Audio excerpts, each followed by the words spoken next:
With the NFL Combine officially over, NFL free agency is just right around the corner. To be exact, teams are allowed to start negotiating with players at 1 p.m. Pacific time on March 18th, and with guys like BREES from the Saints and Tom Brady from the Patriots, we need to take a look at the best free agents from each NFL team. I don't want to take too much of your time, so if you guys enjoyed this video, please leave a like and hit the subscribe button down below to never miss out on a video.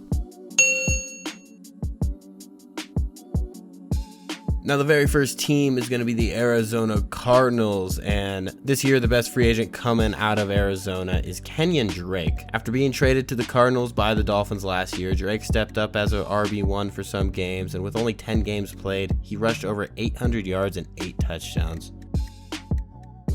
Atlanta's best free agent is Austin Hooper. The 25-year-old tight end is going to be paid this offseason. Throughout his first 4 seasons, he has over 200 receptions and 2,200 yards as a tight end, so it's no surprise that he's definitely going to be getting the payday. But both Hooper and Hunter Henry are in this free agency class, so we'll see how they end up getting paid.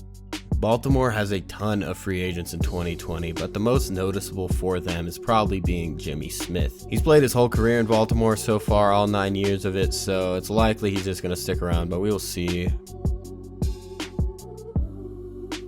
With Lorenzo Alexander, the linebacker, turning 37, we have to go with Shaq Lawson here as being the best free agent for the Bills. Carolina is definitely a toss-up between Trey Boston and Mario Addison, but due to only being 28 years old, Trey Boston takes a cake on this one. Clinton Dix racked up 78 tackles and 2 interceptions while playing in all 16 games this season, making him the best free agent for the Chicago Bears. Until the franchise tag is official, AJ Green still remains the best player to hit the open market for the Bengals. Most likely he's going to get the tag though, as Joe Burrow is becoming very probable as the #1 overall pick, and they definitely need some receiver threats for Burrow to throw to.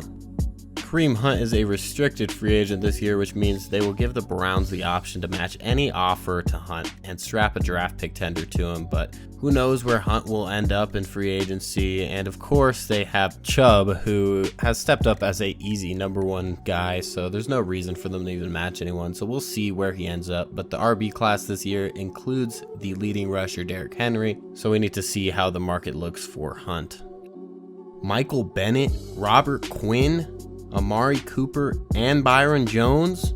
How are the Cowboys planning on retaining any of these guys while worrying about getting Dak under contract? Obviously, that's their #1 focus, but besides that, he's getting tagged regardless, so I'm going to give Amari Cooper as the best free agent for the Cowboys here. While he may be a little inconsistent, he still has so much talent, and I can't see Byron Jones having more interest than Amari Cooper.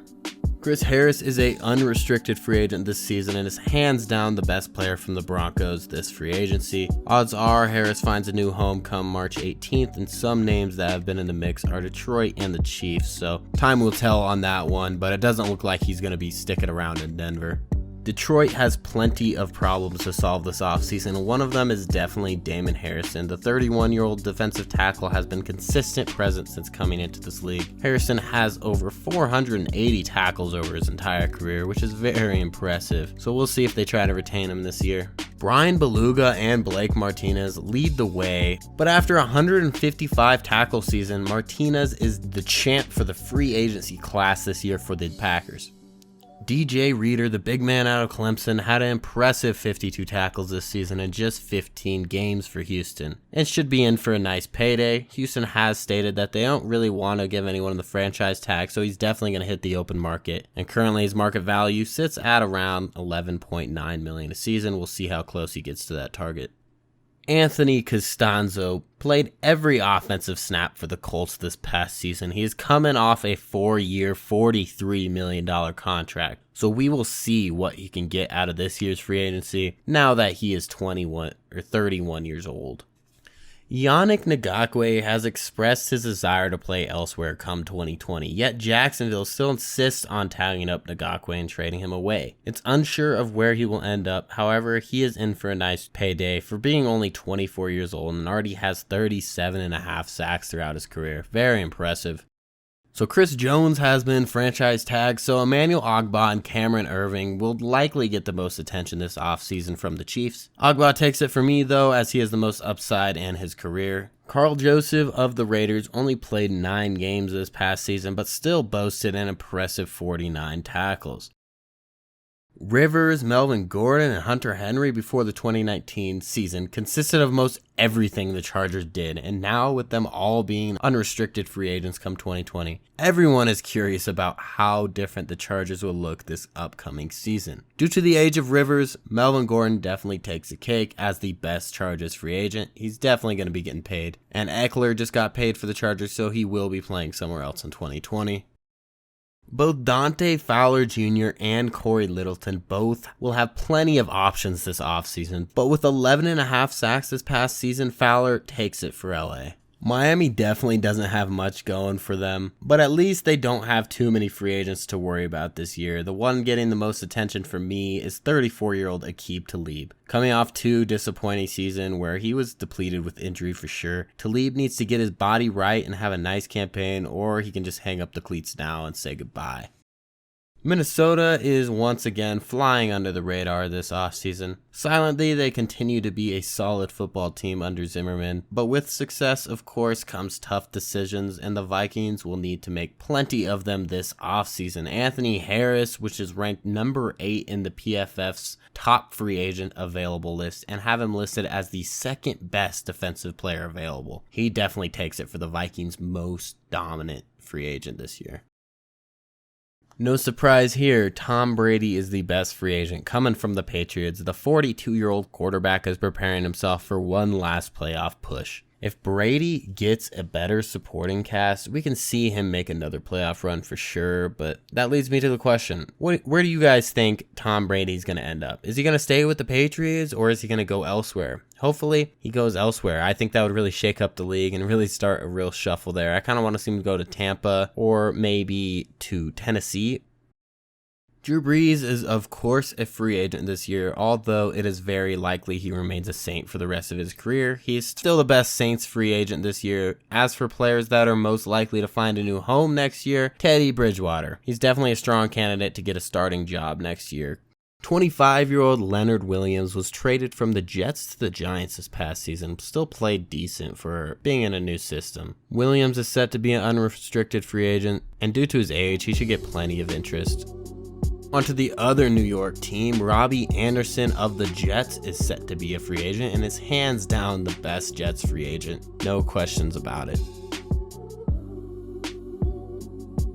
The Eagles have a myriad of top tier players hitting the free agency market. Maybe not top tier, but starting tier at least. And one of those is Ronald Darby. In an already weak secondary, losing Darby would be a complete mess for the Eagles. Of the 8 pending unrestricted free agents, the Steelers have 3 that stand out: Sean Davis, BJ Finney, and Nick Vannett. But in my opinion, the Steelers need to try and keep BJ Finney. He's a huge part of their stout rushing attack. Any team would be happy to have him, so if they don't have him, he's definitely getting paid elsewhere. As after any Super Bowl, players usually just split off and chase money, and it really kills a team. It's happened in the past many times, but the 49ers are trying to get back to the Super Bowl and win this time. So retaining the big name players should be the 49ers' top concern. One player still at the end of his prime, or maybe in the middle of his prime, is Jimmy Ward. At only 28, Jimmy plays about 80% of the defensive snaps for the 49ers, and they should look at keeping him around at the safety position. Just like show what I could do, and I end up, got 16 games this year. It was a little different, but I got it. But I haven't talked to anybody yet. But I can feel it. Talk to my coach. My coach definitely said he want to keep me here, but it's not up to him. It's further. It's upstairs. So, but it's a lot of interest right now from both ways.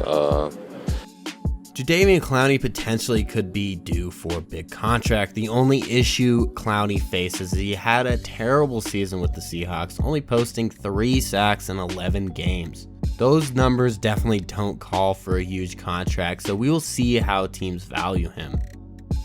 Jameis Winston might have new eyes, might have this and that, but he is still a mistake-prone quarterback, so that makes Shaquille Barrett the easy pick for the Buccaneers' best free agent. With a 19.5 sack breakout season, it's really no question that Barrett is the top choice here. Derrick Henry. That was tough. And finally, the Washington Redskins. They have yet another lottery draft pick this year. Brandon Schreff, the 28-year-old guard, should be the Redskins' top priority in free agency this year. They need to protect whoever may be under center come 2020. So where do you guys think these top players are going to end up? Let me know down in the comments below, and if you disagree with me on a specific player I chose, let me know who you would have chosen.